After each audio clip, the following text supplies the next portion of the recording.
Welcome to another edition of Who Knows Jack, and we are here at St. Mary's University. It's going to be an interesting evening here tonight, and I'm going to let these gentlemen tell you all about it. From Degrassi, The Next Generation, Degrassi Junior High and Degrassi High, we have Stefan Brogren and Pat Mastriani. You may know them better as Snake and Joey from Degrassi. Gentlemen, welcome, and maybe, Stefan, you could tell us a little bit about why you're in Halifax tonight. Okay, well, thanks for welcoming us, by the way. We're here to, we're doing a bunch of speaking engagements at universities across the East right now, just talking about Degrassi, anything that people want to know about the show, that's what we're going to talk about. Allowing everyone in the audience just to sort of ask whatever's on their mind, and we've got a plethora of stories from behind the scenes of growing up on Degrassi, so it's going to be a good time. Now, I can just picture the crowd that's going to be here later tonight. You must have a full spectrum because this goes back over 24 years. And Pat, maybe you could tell us a little bit about the fans' reaction to you guys, because we witnessed a little bit of it out there in the lobby here tonight. The fans are diehard for this show. Well, yeah, they're either diehard for the original series or diehard for the new series, and it's interesting to see this next generation of fans popping up out of the blue now, and they're like, I kind of know who you are, but, you know, who's your son Craig? You know, can I get a letter to him? Because I'm a really big fan of Craig. And I'm like, well, you know, I used to be on the show too back then. She's like, yeah, but I want Craig. Craig's cute. So it's really nice that this show has been able to span over 3 decades and reach, you know, the kids at our age when we were teenagers, and also now the next generation of fans. It's interesting because both of you really grew up with this show. This show is a part of both of your lives, I would imagine. How big a part does Degrassi play in the lives of both of you gentlemen? Well, I think we both have our lives outside of Degrassi, you know, and it is a huge part of it. It's not something that we can escape, you know. It is something that we're recognized for, and you know, there's a lot worse things you could be recognized for, that's for sure. But you know, we have our lives outside of the show, you know, our friends and loved ones, and when we get to work on Degrassi, it's always a pleasure. It's like so much fun to do the show. So it's the best of both worlds. What's it like playing the parts that you play now? Because now you're adults on the show. Of course, you grew up as teenagers through Degrassi, but what's it like now playing an adult on the show? Well, Joey has sort of become a bit of a hard ass because he's always the one now setting the rules, where before he was always breaking the rules. So I find it interesting that my character has grown up, and obviously I've grown up as a person as well. I can't play the same character that I did 15 years ago, wearing the fedora and being goofy in the hallways and streaking through the cafeteria naked. That's just not who I am anymore. But I think it allows me to make the character better than he was and make him grow as a person, and it allows me to grow as an actor at the same time. I have to ask, with the fedora, you're infamous with the hat. What was it? Just one hat? Were there many hats? And is the hat still around?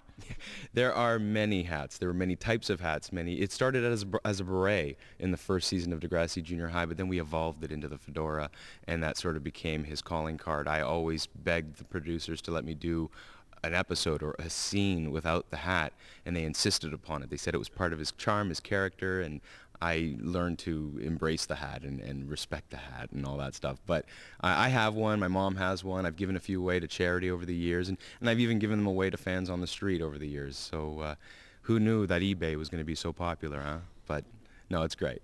I want to talk a little bit about, and you guys mentioned this earlier as well, there's an icon relationship with the show as well as with the characters. There's no doubt that you're a part of Canadiana, both of you, and the show as well.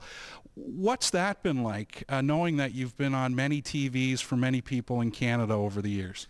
Well, you know, at this point, I think we're sort of, it's just part of our lives. So I think it's actually gone past, and we are aware that, you know, like we've been in people's homes for so many years now that when people come up to us, they sometimes have the best intentions, but they just run up to you and they're like they know you, you know, and which can be a little, you know, discerning you know, or you don't want to freak out on them, but at the same time, you want to make sure that they, you know, you got to realize that you've been in their homes for such a long time, and that you were a part of them growing up, and that's how they look at you. So it's sort of a fine line of going, I know I'm part of this thing that's really awesome and really fantastic, but at the same time, you're scaring me, you know.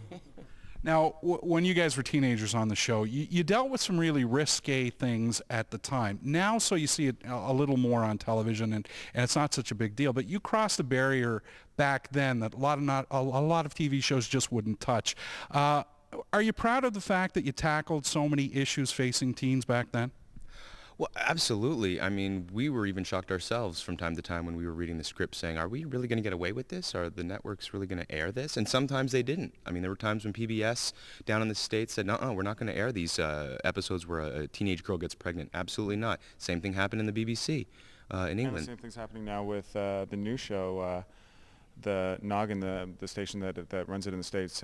There's an episode that they refused to air, and they got all this hate mail saying, no, we got to let us see the episode. Come on, we got to see the episode. And there's certain subjects that are always going to be taboo. It's the same subject matter that both times that have been sort of that the broadcasters have had a problem with, and it's just one thing that will always be there, and they will always tackle those issues. And at the same time, sometimes you're lucky if you get to see it. What's been your favorite part of the whole Degrassi thing for both of you? What has been the highlight of the career? I'm loving it right now. It's so much fun working with these kids. It's a totally different sort of perspective of the whole thing to sort of be on the adult side, and like I'm having more fun than ever because I when you were younger you got a little concerned about trying to play the character in a certain way, and our training was limited and so forth, and now it's just fun. Pat, same question? You know what? Basically, it depends on what year you ask me. Early on, I would have said just being here, just doing it was great, and being part of this. 5 years after the show ended, it would have been like, I don't want to talk about Degrassi, okay? I'm moving on. I'm a professional actor, and I've done other roles since then. And now I've sort of embraced the show again and accepted the show for being such a great piece of Canadian history and Canadiana. And I absolutely, like Stefan, love what we're doing right now because the quality of the show is at a level now that I'm sure the producers only dreamed of back then. And now we really have it together. The storylines are tight. The show looks great. You can't look at the show and say, oh, this is Canadian anymore. I mean, it really looks sharp, and that's just something great. You both have touched on the success in the United States, which is probably has a lot to do with how far the lifespan of the show has gotten. It looks like there's going to be another season in the works because of the success in the United States. Where does it all end? Where do you guys, do you think it has the staying power to be around another few years? If it's like a juggernaut right now. It's really, I mean, that's what the Star was calling it. Right now it's falling into this weird category of almost being an entity in itself. It's really sort of growing exponentially by itself from the fans and so forth. So I don't know. I mean, they might one day decide, okay, enough's enough. But as it stands right now, I think the show could go for a while. Yeah, I'd like to see them do what they did back during the original series, is just end it on a high note. We ended our show, season 2 of Degrassi High, with our Schools Out special, and the fans wanted more. The network wanted more, but the producer said, let's end it on a high note as opposed to dragging it out for another 3 years and losing those fans and losing that spark that we have. And maybe that's why this time around it was so well received and so needed or wanted by the fans, is because we left it on such a high note. They had good feelings about the show. So maybe they'll do the same thing this time around. End it after season 5. Who knows? Sounds good. I want to say thank you, gentlemen. It's going to be a very interesting night here at SMU. And you guys are actually touring around the Maritimes as well, so that's pretty cool. Yep, we're going to be around everywhere. All right. Yeah. Thanks again. Thank you. All right, thanks. Because we're just always talking, always having fun.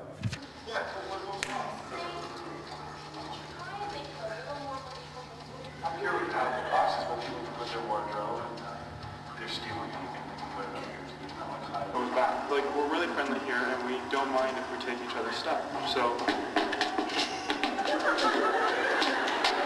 I'm gonna get Yuki on the block.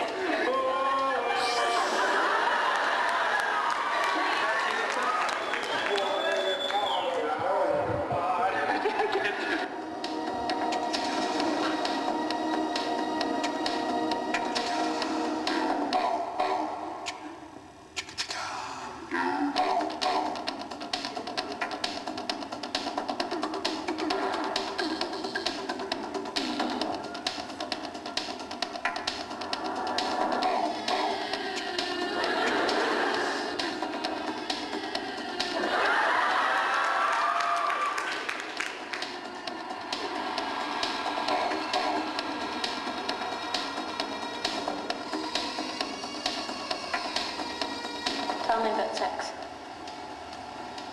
Well, I can't tell you a lot about it because I don't get a